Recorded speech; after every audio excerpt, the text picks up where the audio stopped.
Good Wednesday afternoon to you. It's 4 o'clock in time for Sports4CLE. Thanks for joining us. Browns out on the practice field out in Los Angeles, UCLA. Before they headed out for practice, Kevin Stefanski talked about the situation with the Browns quarterback Dorian Thompson-Robinson still in concussion protocol. Here's the plan for the week. We'll work through that throughout the week. Joe's the backup this week as Dorian is progressing through the protocol. So Dorian's still in protocol? Correct. The backup to Dorian, so he's not Correct. two. Yes. And will you kind of just see how the protocol goes before you're ready to make any Exactly. decisions? Yeah. No reason to make any decisions just yet. We'll see how it goes. How is Joe Flacco kind of getting up to speed on the offense and everything? Yeah. No different than a lot of the pros that you bring in, whether it's a lineman or a quarterback or a defensive back. You spend a lot of time in the meeting rooms. You spend a lot of time with your coaches to get ramped up. So Joe's done a nice job of that. With that, let's welcome in Tim Bielik from the Plain Dealer, cleveland.com. So Joe Flacco, number 2. Again, it's Wednesday. I'd be surprised if Dorian Thompson-Robinson is able to clear protocol and get back in there. And as Mary Kay Cabot wrote, if he can't practice, she might be better off going with Joe Flacco as it is. Yeah, it makes sense. I mean, it's different for, if you're a veteran who's played 30, 40 games as a starter and you know how to prepare without necessarily even needing to practice too much. But for a guy like DTR who still needs some practice for that, still needs to kind of develop that chemistry with the first team. Yeah, it's a situation where, if he's not ready to go, I would say if he's not ready to practice, tomorrow or Friday, then probably makes sense to just put Joe Flacco out there because he won't need as much, he already knows how to prepare, as a starter in those situations, and getting those reps, I think, is going to be big for him. I think with concussions, I mean, we typically see that it's usually a week that a player misses. It's rare that they, come back the next week. It has happened, but it doesn't happen a lot. So it won't be a shock in any way if Joe Flacco gets to start on Sunday. Yeah, and it'll alter the game plan a little bit because Joe Flacco is not mobile, but there are advantages. Recognizes defense quicker, should be able to get the ball out quick. How do you see the game plan kind of being altered if it is in fact Joe Flacco? Well, obviously, it's going to take some of the, running ability out of the game. I mean, you're going to have to lean entirely on the running backs, Kareem Hunt, Jerome Ford, to really, power the run game. And then you're going to have Joe Flacco establish some early connection with Amari Cooper and David Njoku. Those two guys are going to have to be very involved. And you might also have to get the ball out quickly because, Aaron Donald is still there in the middle of that Rams defense. He's still as good as he's been. So he's going to have to watch pressure up the middle. And Browns might have to find a way to get the ball out quick in some cases. But with Joe Flacco and with his arm, I think you got to at least let him try a couple deep balls, because if you're trying to play to a quarterback's strength, you play to the strength of a guy who we know still has an incredibly strong arm. Yeah, the other thing is I would imagine you see some screen game coming in too, different situations, different screens. So there is a laundry list of guys not able to go today. Myles Garrett, shoulder. Marquise Goodwin still in the concussion protocol. It's been a couple of weeks. Kareem Hunt with the groin. Calf muscle with Juan Thornhill. He did play the game. Wyatt Teller, calf muscle rather. Dorian Thompson-Robinson, we mentioned concussion protocol. Denzel Ward, shoulder. That is a huge list of guys unable to go. Yeah, that's kind of been emblematic of the way the last few weeks of the season has gone. In fact, maybe the entire season, going all the way back to week 1 when Jack Conklin was injured for the season, and then a week later was Nick Chubb. And in some ways, the NFL really is, kind of a test of survival and who can make it through 17 games, playing this kind of physicality. And it's just been a very bad luck season for the Browns as far as guys getting healthy. And you see that list. There's so many key contributors, throughout both sides of the football. The offense has clearly been more devastated with it than the defense, because you lose your franchise running back, you lose your starting quarterback. You've got, you're down your 2 week 1 starting tackles. So it's just been a tough go of things for this team, and it just feels like it's nothing short of bad luck that so many key players have gone down with injuries. So Mary Kay Cabot also wrote an article relative to Myles Garrett. Likely does have some structural damage in his shoulder, but is determined to keep playing. So what you're likely to see, Tim, is not as many snaps. Try to make the snaps as impactful as you can, and if he may be lining up, not moving as much to one side or the other, trying to keep it so that he can use and protect the shoulder that is banged up. Obviously, if you're taking some snaps off his plate to try and protect him a little bit, you're going to reduce his production. I mean, you look at him, 13 sacks this season in 11 games, but then you look at the rest of the team, only Obo Okoronkwo and Dalvin Tomlinson have 3 sacks or more apiece. So they're going to need the other guys around Myles Garrett to step up. Obo Okoronkwo, I think has been very good this season.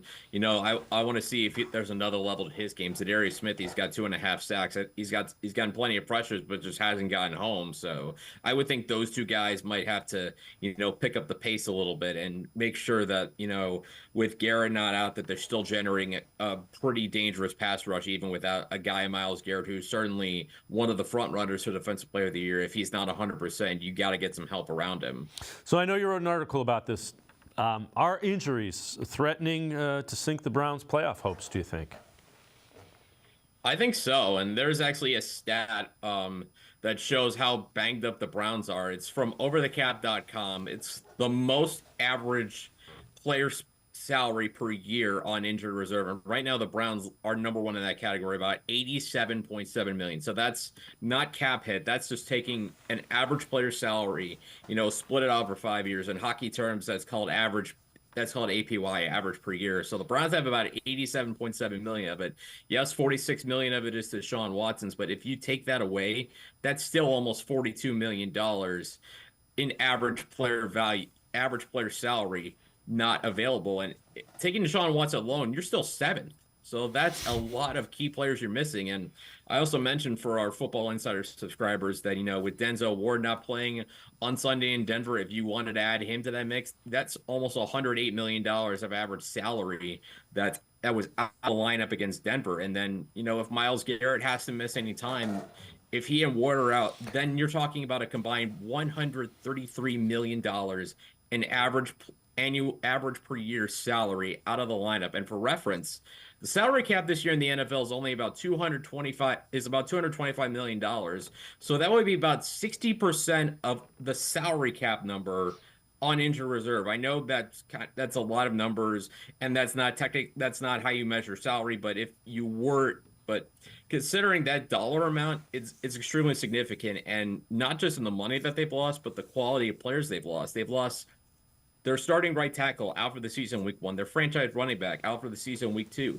Their starting quarterback in Deshaun Watson had 2 separate shoulder injuries, the latter of which has him out for the rest of the season. When you put all that together, you can see why the offense has struggled and why the defense has had to really carry the mail. And obviously the Browns, Myles Garrett being a minor injury, all things considered, I think that's, a break for the Browns. But it just goes to show you just how banged up this team is. And if they make it the playoffs, I mean, that's an amazing job to overcome all of that and still be able to get in, considering everything they've lost since the start of the season. All right, let's head to the voicemail of Truth and Reason for the first time today. Davis, Mike, West Virginia. I'm seeing some negative stuff about people's feelings on Jimmy Haslam. Jimmy Haslam is by far and away the best owner we have ever had. This man wants to win. You can tell it in his temperament. You can tell it when he talks. And, he's jumped the gun and not gave coaches in the past very much time, but it seems like he's turning into a pretty stable owner, and he's having patience with people. And my gosh, man, he just wants to win. He's proud to be the owner of the Cleveland Browns. We're lucky we got somebody that ain't from Cleveland that wants to keep the team there. So, Dave, you take care. God bless. Quincy and all you guys, wonderful show. I enjoy watching. As always, appreciate all the voicemails. Tim, he's not only does he want to win, he's putting his dollars where that desire is, because all those signing things that you delay, it costs him money, and he is spending more average money per season than anybody else in the NFL by a lot, by like $70 to $80 million a year, more than the next closest. So all the Cleveland fans that wanted an owner that's spending like crazy, you got one. Yeah, I mean there's something to be said about an owner that's not afraid to spend money to give his team the best chance to win. And I think that's the number one thing you can say about the Haslams is they've spared no expense to try and bring in talent onto this football team. But I think the biggest thing he's done is that he's found a good stable front office. Andrew Berry and Kevin Stefanski. I think they've done a good job stabilizing the organization. I mean, these last 4 seasons are probably the best. This is probably the best 4-year stretch the Browns have had in the post-expansion era since '99, and I think they've done well enough where they should stick around for a while. I think they should get contract extensions to stick around, and I think ultimately that's the mark of owners. Are you going to be able to spend and give your team the resources that they need to win? Are you going to make sure that they have everything they need to get the job done? And are you going to be able to find the right people and let them do their jobs? And by and large, these last couple of years, it seems like the Haslams have kind of started to get a little better as far as, finding that stability. And when you have stability, you can see where, things are different, where you can see culture starting to evolve, where you can kind of see, consistency start to form in the identity of a team. And it seems like, obviously they're having success, not as much as, maybe they're expected to have with, Deshaun Watson quarterback, but all things considered where they are, it's been a pretty decent turnaround for the Haslams. Tim Bielik and I are going to step aside, take a quick timeout. Other side of the break, we'll head back to the voicemail of Truth and Reason. Sports for CLE. We'll be right back. Stay with us. An Ohio lottery machine. The holiday scratch-offs are worth hundreds of millions of dollars. Non-winning tickets have a second chance. Is that Marion Bright? The first ever $1 million holiday game! Hello?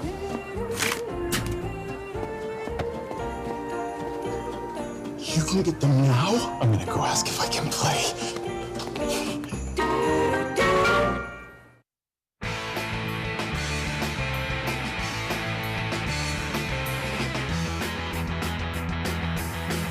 We continue talking Browns with Tim Bielik from the Plain Dealer and cleveland.com. Let's head back to the voicemail of Truth and Reason.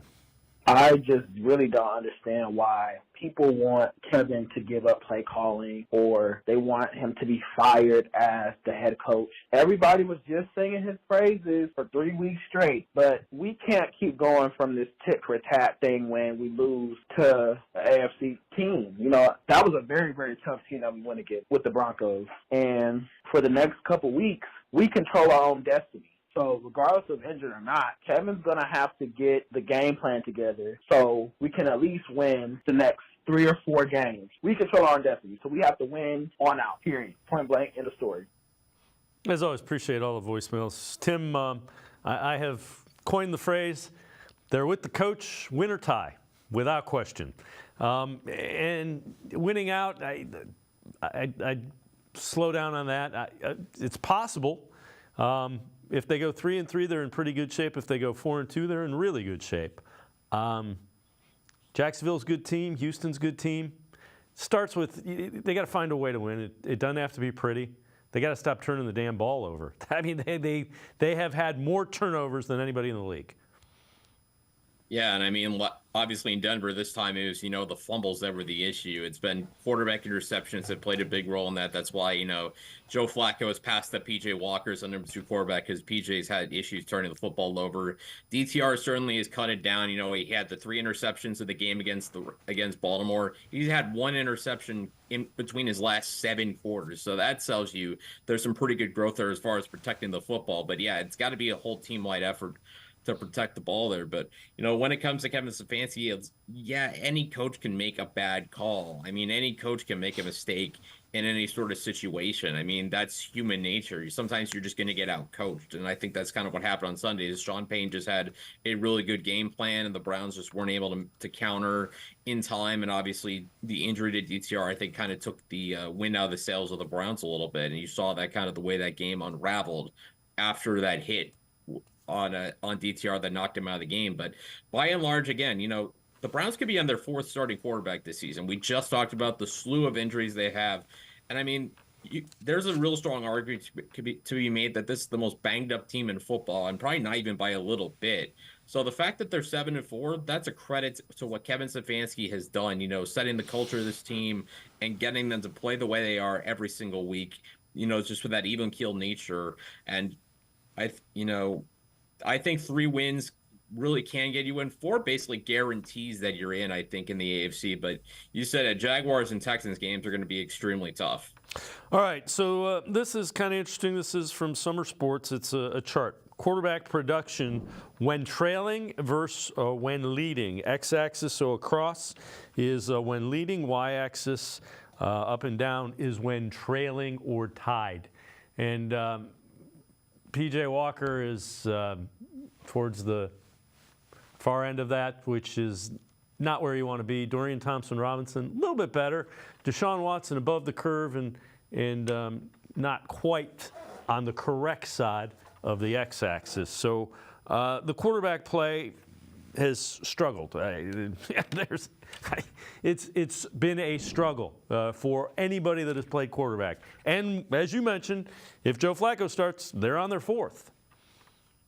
Yeah, and I mean, it's been that kind of year for the Browns. I mean, you look at the quarterbacks they played, Deshaun Watson coming off just 6 games over 2 seasons, and, he's going to have, only played a handful of games before going into next season. Then you go to Dorian Thompson-Robinson, who was a 5th-round rookie quarterback, who found out almost less than 3 hours before the Ravens game that he was going to start that game, kind of looked like a 5th-round rookie in that game, but obviously he's looked much more comfortable these last 2 games. And then PJ Walker, who, he had the turnover issues despite leading, impressive wins against the 49ers and the Colts. But the fact that they're 7-4, again, in spite of all these turnovers that the teams commit, in spite of the fact that they just have not gotten consistently good quarterback play outside of, the games against the Titans, Cardinals, and the second game against the Ravens, the second half of that game, I should say, against the Ravens, when Deshaun Watson was perfect playing through that broken shoulder.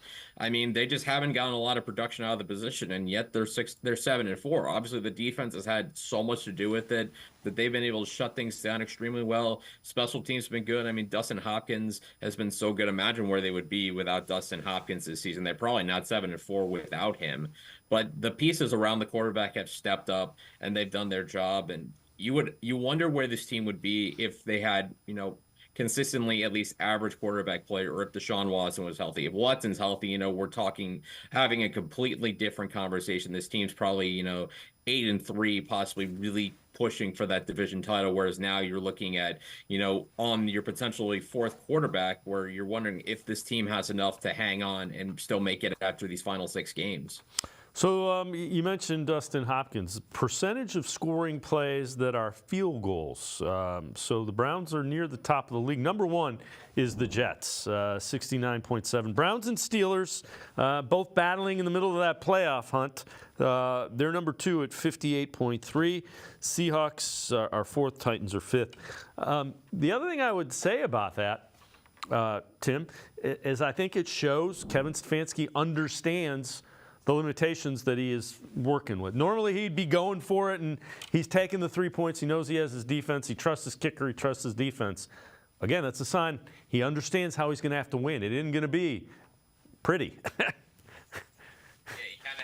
To what you have, and I think that's what the smart coaches do, and you're seeing Kevin Stefanski continue to evolve in that regard, in my opinion. I mean, just the fact that, he's more willing to trust his defense, he's been willing to punt the football a little more, I think has shown, that he has an understanding of the way to put his team in the best position to be successful. But there's one other thing to point out in that graph that I think that's worth mentioning, is that, the Browns have kicked, the second highest percentage of field goals as far as scoring points go, but also they're 15th in the NFL in scoring offense, 21.7 points a game. So it's not like they're scoring 10, 11 points or whatever. They're still scoring outside these last 2 games. They've had games in the 20s. They've had a pair of games in the 30s. So, and Dustin Hopkins has kicked a lot of field goals this season, even just looking at the numbers, 28 of 31 on field goals. So that's a lot of field goals to have through 11 games of the season. So they've been able to score a bunch. It's not like they haven't put up a bunch of points. It just happens that, they just haven't finished a lot of drives with touchdowns. Again, in spite of all that being in the top half of the NFL in scoring, it's a pretty good job. Tim Bielik from the Plain Dealer, cleveland.com, and I are going to step aside, take one more time out. Other side of the break, we'll turn our attention to the Browns-Rams matchup on Sunday. Sports4CLE will be right back. Stay with us. Come back to Go Forward. Back to learning new things. Back to pursuing your dreams. Tri-C has flexible learning options to fit your life And every year, more than 1,000 local companies provide Tri-C students with real-world learning. The right education can boost your lifetime earning power by hundreds of thousands of dollars. Start now with a college education you can afford. Tri-C, where futures begin.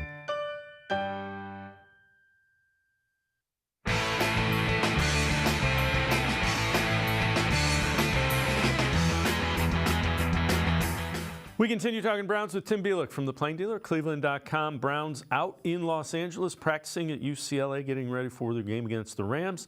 Kevin Stefanski talked about the challenges that these Rams present. It's a good football team. Obviously, Coach McVay does a great job with the team, does a great job with the offense. Stafford's playing at a very, very high level. I got to see him quite a bit in the NFC North, and I think he's playing better than he ever has in his career. I think he's just seeing it. He's physically so gifted, just a great, smart football player, really good players around him. They make life really hard with the things that they do on offense. Defensively, Coach Morris does a great job.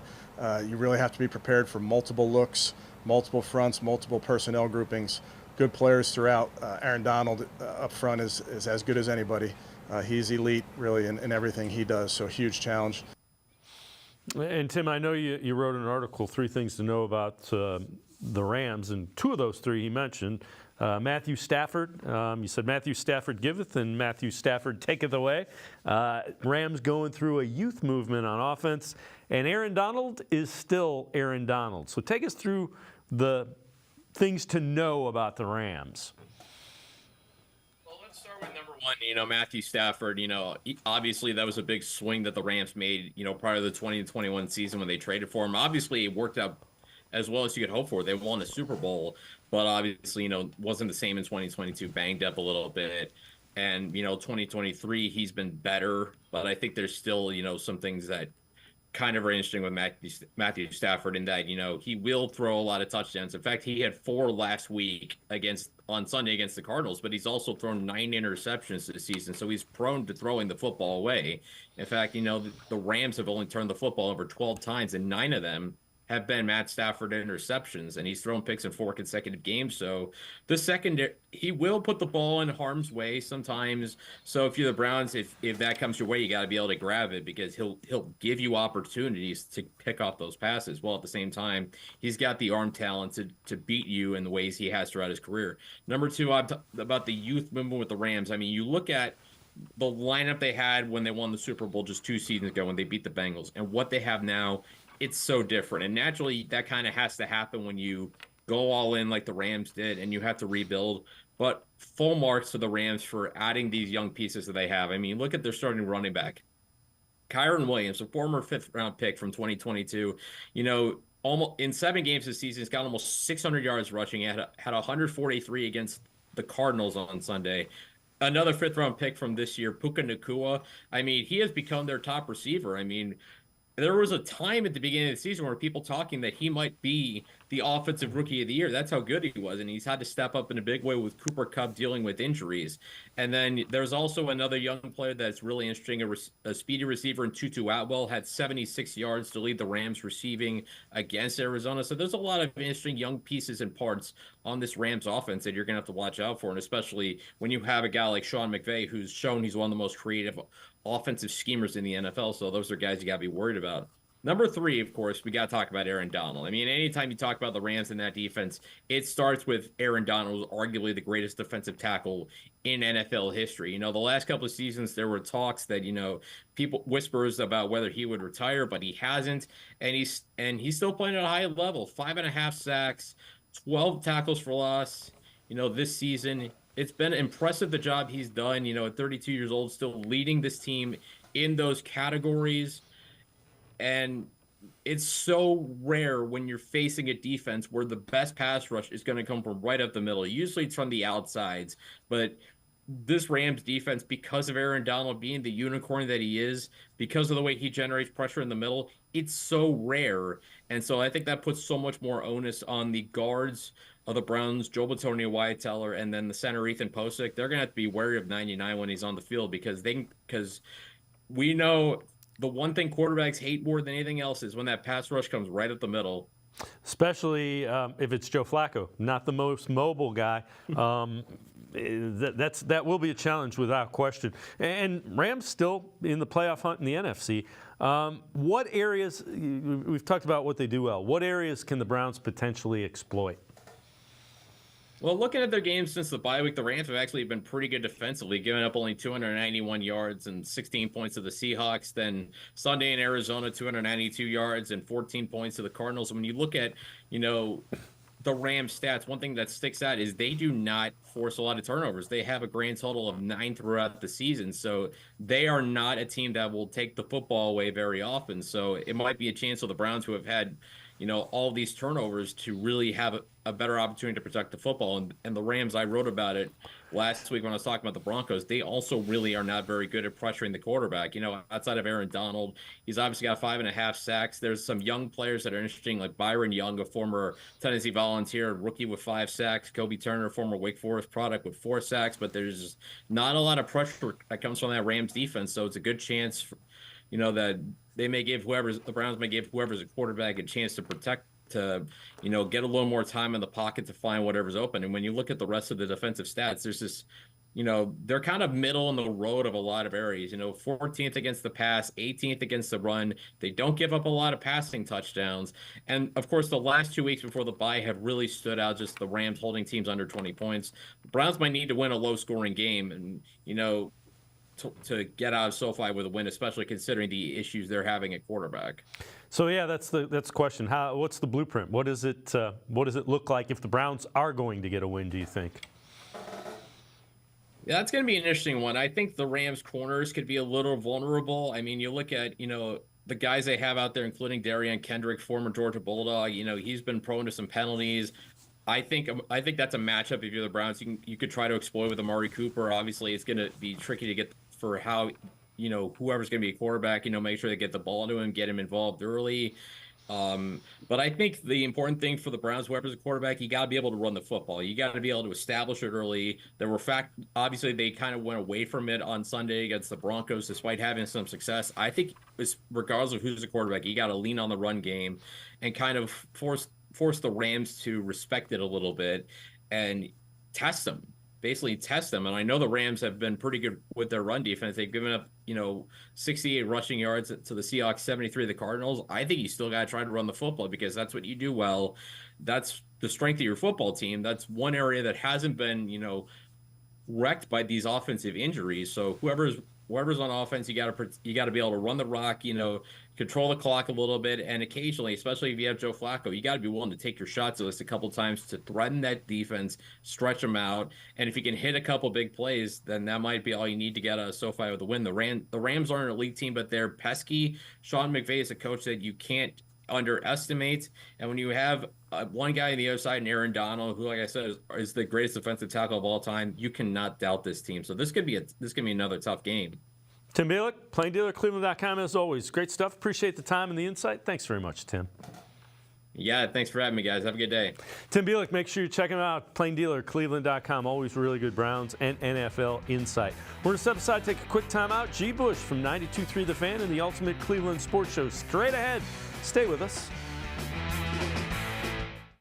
The Ohio Lottery Partners in Education program is dedicated to recognizing exceptional students, teachers, and schools throughout Ohio. Scan the QR code on screen to nominate students and teachers as Academic All-Stars and Teachers of the Month. They must be currently enrolled or teach in grades K through 12. Is your K through 12 school developing students' literacy skills to achieve success in reading? If so, you can nominate your school for the School of the Year.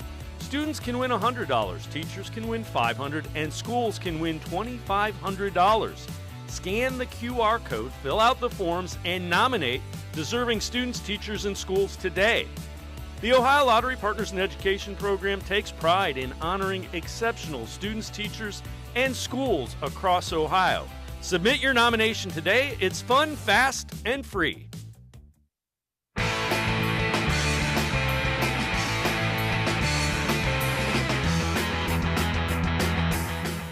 We continue talking Browns on Sports4CLE. Let's head back to the voicemail of Truth and Reason. Easy from Columbus, Ohio. I'm just calling on the Kevin Stefanski being fired question. My thing is, Denver's defense was last in the NFL at stopping the run. Why did we come out passing? That is my question. If he can't recognize that we need to run the ball more, we have 3 running backs. Use them. Take some pressure off the quarterback. Love your show. As always, appreciate all the voicemails. Let's welcome in G. Bush from 92.3 The Fans, The Barbershop, as well as the Ultimate Cleveland Sports Show.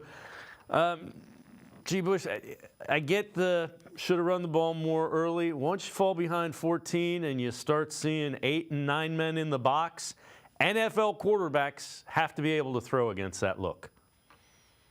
Yeah, I think there's a lot of people who they, the Kevin Stefanski fire thing.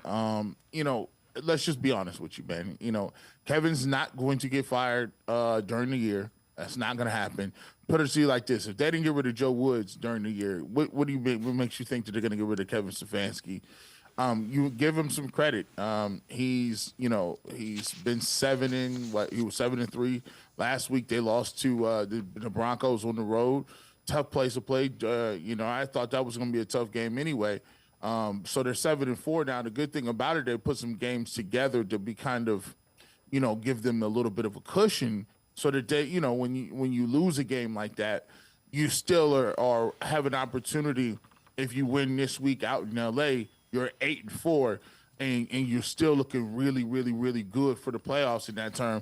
I think one of the things that I will say is there is something to be said for Kevin Stefanski in the beginning of the games. Like when you get down that many points, it's going to be difficult for you not to be able to, not be able to throw the ball. And granted, you're dealing with rookie quarterbacks in this third game in DTR. PJ Walker is he's a walking turnover. So but when you go to him, PJ Walker gonna give you 2 to 3 turnovers every time he steps on the field. So that's just what it is with him. I will say this. Kevin, I do believe, needs to establish the run a little bit earlier in the game. They weren't helped out by some of the drops that they got from DTR. Earlier on in the game, if you could have a balance and you still have that game be close, then you can keep it kind of close to the run totals that you would like to see, where it's more about 50-50 or try to stay balanced. But like you said, once you get down, and you got to throw the football, it's going to be an uphill battle given the fact that what our tackles are and what quarterback play we're getting, because we got young guys and journeymen that are quarterbacks at this point. And those things aren't going to work out well for you no matter what. Yeah, no, I'm with you. Run the ball a little bit more early, maybe bigger personnel. This from CBS Sports. One thing we learned about each team in Week 12. Browns' run defense lets the Browns down. Broncos rushed for 169 yards, averaged 4.3 yards carry. Second straight week, Cleveland has been bullied on the ground. Browns have allowed 170.5 yards rushing over the last 2 games. That's an average, even though they've allowed less than 300 total in both of those contests. So, yeah, I guess that's fair. And Jim Schwartz admitted it. Some of that is cost of doing business the way you do it. Getting at the quarterback does come at a cost. You're gonna create some seams, and some people will be able to scheme some running lanes up. Yeah, that's part of what they want to do. When you're penetrating, I thought the Broncos did a really nice job of bringing back the old school trap play. They did a good job especially when you have defensive tackles that are in your 2 eyes, inside shoulder or the guard, and they're out wider, and your defensive ends are also out wide. It's going to give you some rush lanes. So, one thing that I would like to see, and I think they did a better job of it as the game wore on, was not getting washed as much, being more stout and not letting them cave you down one way or the other, creating those lanes. However, in the beginning of the season, the Browns were doing one thing that I think is just a part of attrition that happens at this point in the season is they were doing a tremendous job of getting penetration. Your defensive tackles, even your defensive ends. If they had pullers in the way, guys were kamikaze and jumping and really being in the backfield. I think JOK did a really good job. One of his best games I've seen him play of being downhill in the backfield. But for the Browns to play the way they want to, they got to have everybody in the backfield. They got to have everybody fighting, clawing, kicking, trying to change the line of scrimmage. So if the running back does have a landmark that he wants to get to, he has to stop, bounce, do some other things, and you got chances for gang tackling. Want to see more gang tackling as well. We take a look at the play at what happened in with Pittsburgh. You look at Warren with his 75-yard touchdown run. He just, Greg Newsome missed a tackle in open field, and he took off. You do have a lot of guys out right now. Anthony Walker, he's a big part of what you want to do in stopping the run.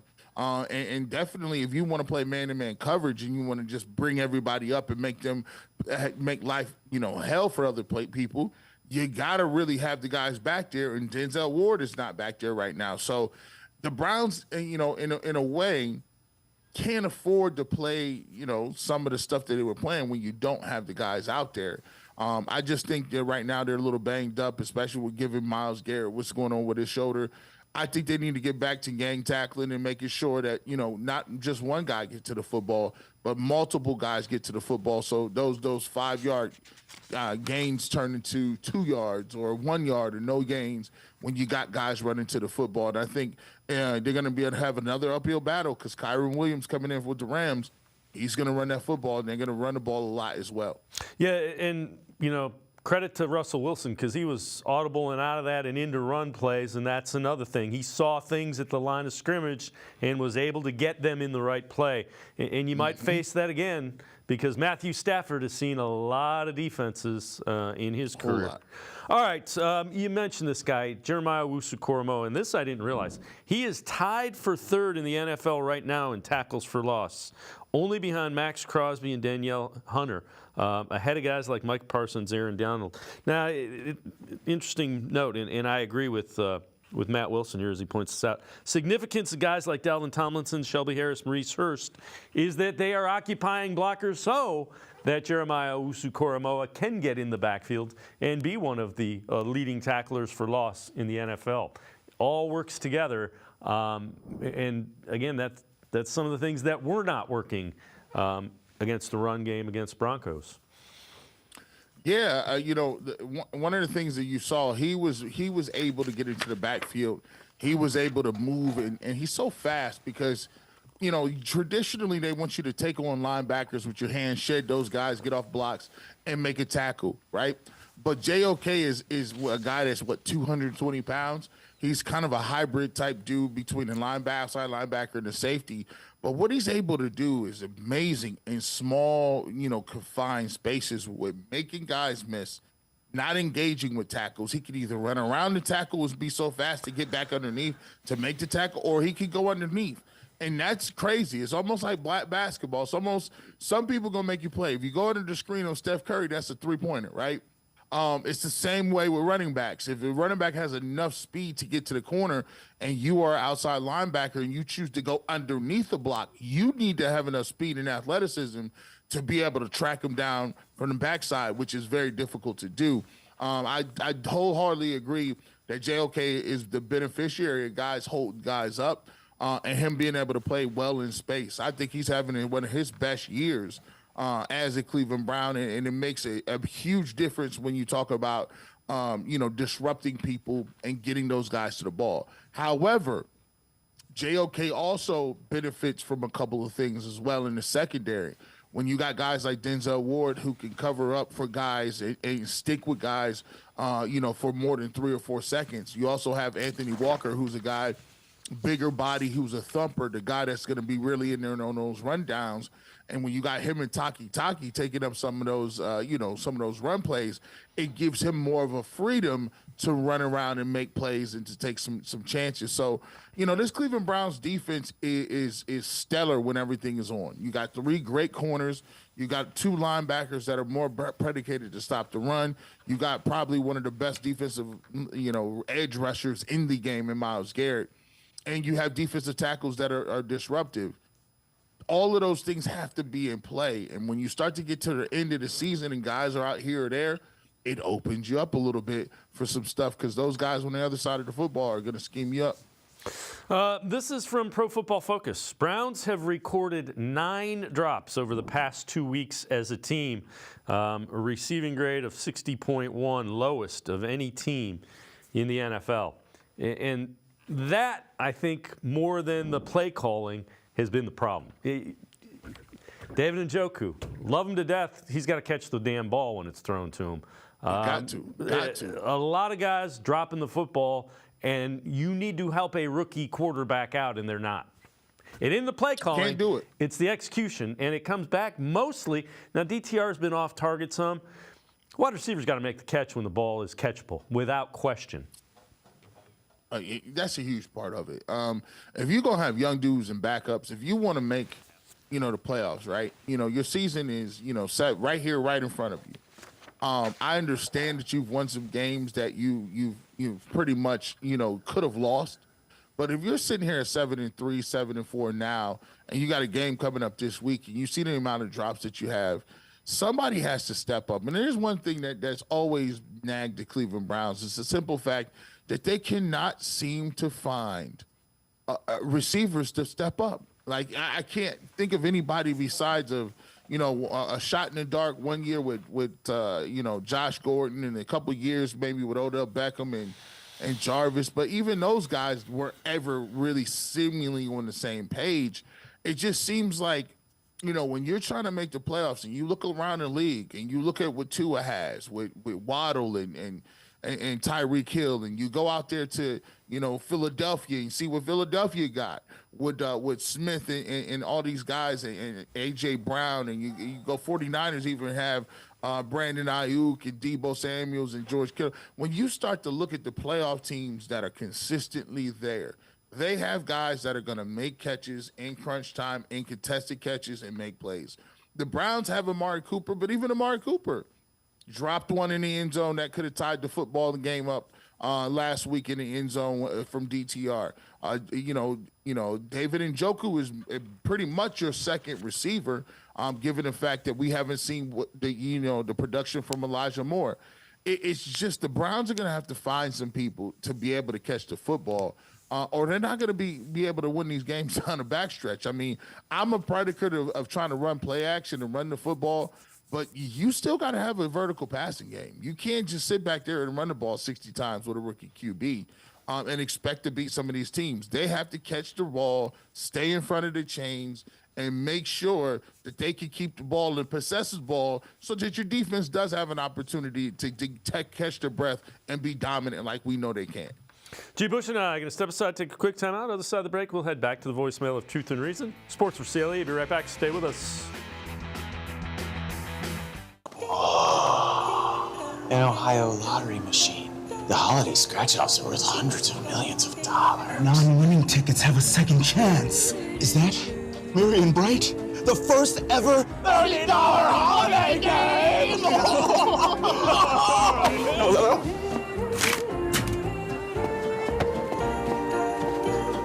You can get them now? I'm gonna go ask if I can play.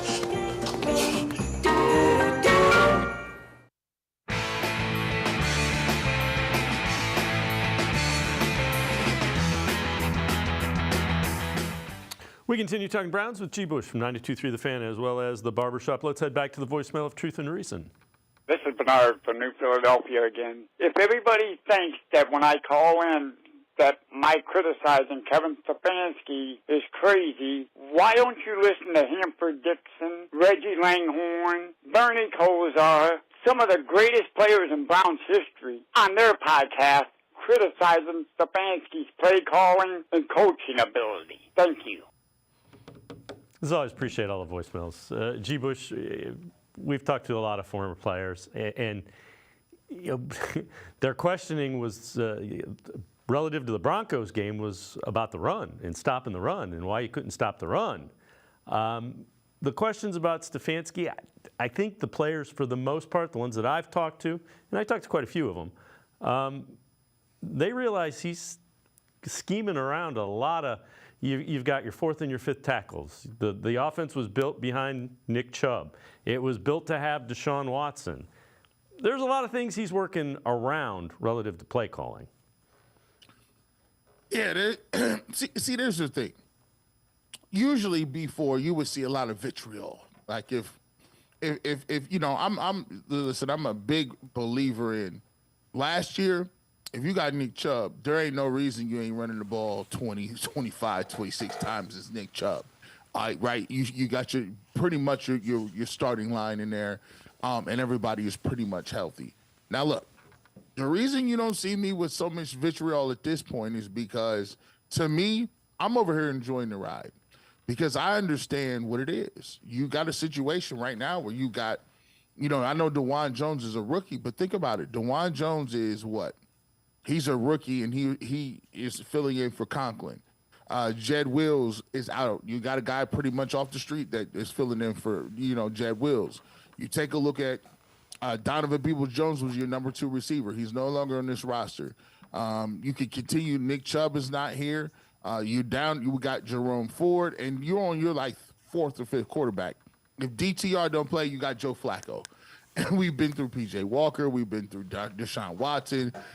You know, some of the stuff that, you know, and I talked to Bernie, and she said some of the stuff is, you know, we know guys got to catch the football, but there is something to be said from catching the ball from 5 different ways that guys throw the ball. DTR puts a little more pepper on it. Maybe Deshaun Watson is a guy who throws it a certain way. So with that being said, you do have to you know, game plan around a lot of this stuff that's going on. And for you to be in the playoff hunt, that's one thing that you have to be, you know, excited for, is the fact that you are sitting here at 7-4 talking about a playoff run with your 4th-string quarterback. Now, with that being said, could you go back and you can second guess a lot of this stuff? Sure, you can second guess a lot of the stuff, right? But you know, for me, I look at it like this: you have very small room for error. So even when you watch the All-22, there's things that you look at with this team and you say, okay, if you drop that football, we behind the chains, we can't win with that. Or you substitute a run for a pass here, you're behind the chains and we can't win with that. Or anything like that. So for me, you don't see the level of vitriol and the level of anger that you would see if you got a full deck of cards that you're playing with. For me, it's like, okay, yeah, you could have ran there, you could have did that. I wasn't a big fan of the reverse play. But you got to think about it. Without that being said, you were still down 17-15, right? Or no, they were down 2 points after Amari Cooper didn't, you know, bring that the catch in for the 2-point conversion, and they're still within the score to you know, actually winning that game the way they've won a lot of games, and that's by playing defense and special teams. So you know, there's a lot that could be you know parsed here or there, but there's a lot of things that are controllable that you can't control in the field that the Browns aren't doing as well. Yeah, and, you know, relative to the Broncos game, penalties killed them. That's what was putting them – penalties and drops. Crazy. You know, they're behind the one penalty against the Steelers, it was like 8 or 9 against the Broncos. And that – Can't do it. Yeah. And, you know, you don't have an explosive offense. And along those lines, running back negative runs and explosive run rates. So x-axis is the explosive run rate, y-axis negative run rate. Explosive run rate at least 12 yards, negative less than 0. So you look at Jerome Ford, and his negative run rate is pretty significant. It's over 16%. Explosive run rate, 9. Kareem Hunt is up in negative run rate is, you know, very low, about 7%, and his explosive run rate, though, is, you know, less than 4%. What that's telling you is when you lost Nick Chubb, you lost your explosive running game, and you have increased the negative runs with Jerome Ford. That's why you don't run into 7, 8, 9 men boxes with Jerome Ford, because you're going to end up losing a yard or two, and now you're behind the sticks and you're making it even more difficult to complete a pass for your rookie quarterback. Yeah, it's a catch-22. I think one of the things that they're trying to do with Jerome Ford is they're trying to catch lightning in the bottle and catch some of the they're chasing some of them plays that he made early this year. He made a really long run for almost a touchdown against the Steelers the first couple weeks of the season. He also had one of those longer runs against Seattle where he scored a touchdown. So I think right now the Browns are chasing those plays because they'll take a couple extra, like negative losses here if he's going to be able to hit those home runs. But he hasn't been able to do it. To be honest with you, after you go back and look at the all-22, there's a lot of times where, he could take 1 or 2 yards, 3 or 4 yards, and just put his foot in the ground and get upfield. And he doesn't do it, especially when it comes to the outside zone plays. Kareem Hunt is more of a short down yardage guy. He's not going to lose you yards, but he's not going to break you any long yards. To me, I look at Pierre Strong as a guy who I really like his running style. I think every time he comes into the game, he shows me something besides the fact that he fumbled a reverse the other day, which wasn't a big fan of that play. That's a different story there. Different story, right? Now, I like what he can do. He's a one-cut back. He has burst. He's an inside zone guy. I just think that Stefanski is thinking, well, look, I've seen the long-run capability from Jerome Ford. He is a guy that we drafted, we believe in. But there is something to be said for, there's some yardage that they're leaving on the plate. There's some yardage. There's some cutback lanes, and there's some things that are available there. And I just go back and question and tell a lot of fans, man, I go back to last year and say, the craziness that we have when people are telling us that all running backs are the same, and Nick Chubb, we might want to he might not be able to be on this team. I'm like, listen, there's levels to this thing. And Nick Chubb, when you go back and watch, he shows you every single week why he's special and why there are certain things and certain running backs are worth the money, worth the time, worth the energy and effort. Because trust me, if you have Nick Chubb still on this team, the Cleveland Browns, even with their quarterback play, could still be a Super Bowl contending team. That's the frustrating part about it. But when you lose Deshaun Watson and Nick Chubb, that's why I can't complain too much about play calling. I mean, you lost your whole backfield. But you look at Ford, and let's put that in perspective. 16% is almost 1 in 5. You're getting 0 yards or less. That's why your third down rate is struggling, because it's third and long all the time. All right, before we go to break, this is from CBS Sports, AFC playoff projections. This is done via computer. They run simulations. So they have Chiefs 1, Ravens 2, Jaguars 3, Dolphins 4, Steelers 5. They have the Browns 6 and the Texans 7. It says, although the Browns offense appears to be in a rut, computer still thinks the team is going to make the playoffs, according to our projection. 76.7 chance of making the postseason, well ahead of every other wild card contender that is below them.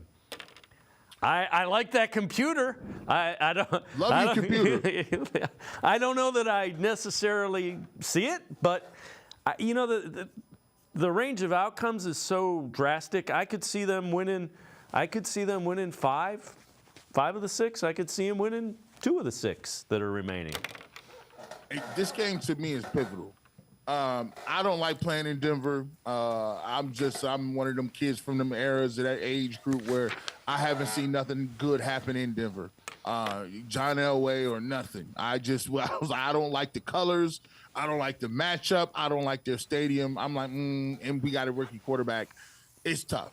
Now this week, this is the most pivotal week, because you tell me what's the difference between 7-5 and 8-4. When you go 8-4, you can limp down the backstretch. You can limp into 2 wins. You got the Bengals coming up, and you got the Jets. But here's the thing: when you if you lose this game and you're talking about being 7-5, now you start to look at it and say, well, you coming home and you playing the Jacksonville Jaguars, and they're looking good, right? They got a firepower. They got a quarterback to move it. And by the way, newsflash. The Houston Texans is a real deal playoff team. Houston Texans is not playing around. C.J. Stroud is not playing around.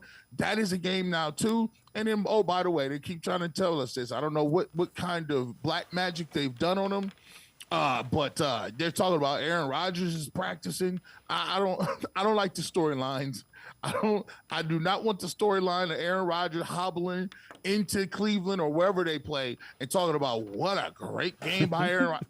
No, I'd rather be 8-4, win this game, and we could talk about a lot of other things because 8-4, it has to be a tragic collapse down the backstretch for you to have 8 wins and be 4 games over 500 and you don't make the playoffs. 7-5 is different. G. Bush and I are going to take one more time out of the side break. We'll head back to the voicemail of Truth and Reason. Sports for CLE. Be right back. Stay with us.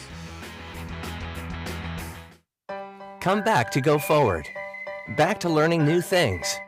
Back to pursuing your dreams. Tri-C has flexible learning options to fit your life. And every year, more than 1,000 local companies provide Tri-C students with real-world learning. The right education can boost your lifetime earning power by hundreds of thousands of dollars. Start now with a college education you can afford. Tri-C, where futures begin.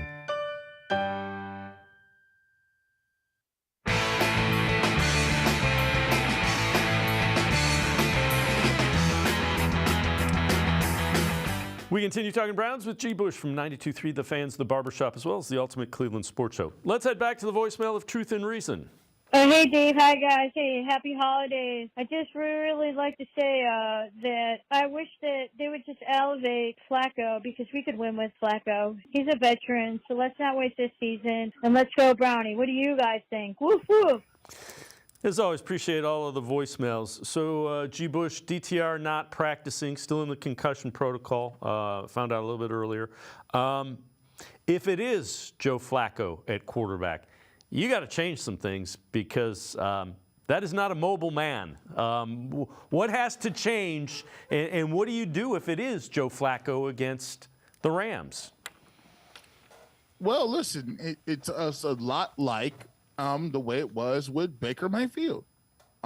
If you're going to play, one of the things that you've had mobile quarterbacks throughout the tenure this year and last year with the Cleveland Browns. But for Joe Flacco, I'm going to tell you what, I'm not really down on Joe Flacco. I think Joe Flacco will come in and do a nice job. What it does, it forces you to play a little more conservative, right? It forces you to now use because look, let me give you this. If you got a DTR, you got a PJ Walker, you got a Deshaun Watson. There's all kind of other things that you're tempted to run. Like I could run some RPOs, I could run, I could run some direct snap option type stuff. I could count on him getting out and using his legs in order, to get first downs and different things like that. So your playbook is much more open, right? There's some things that you can throw in and try. When you got Joe Flacco, you got to run a traditional offense. It reminds me of the early 90s, late 90s to early 2000s. You may see a fullback. You may see a couple of tight ends, 2 tight end sets. Harrison Bryant on one side. You already got Nick Harris. And what you're going to do is there's a lot of stuff under center, which means that you're going to get a lot more bootleg. You're going to get more off-tackle stuff.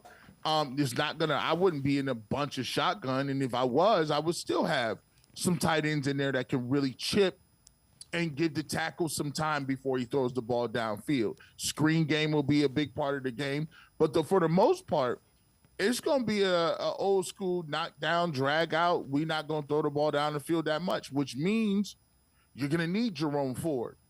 Hey, if it's not there, take the ball, put your foot in the ground and give us 3.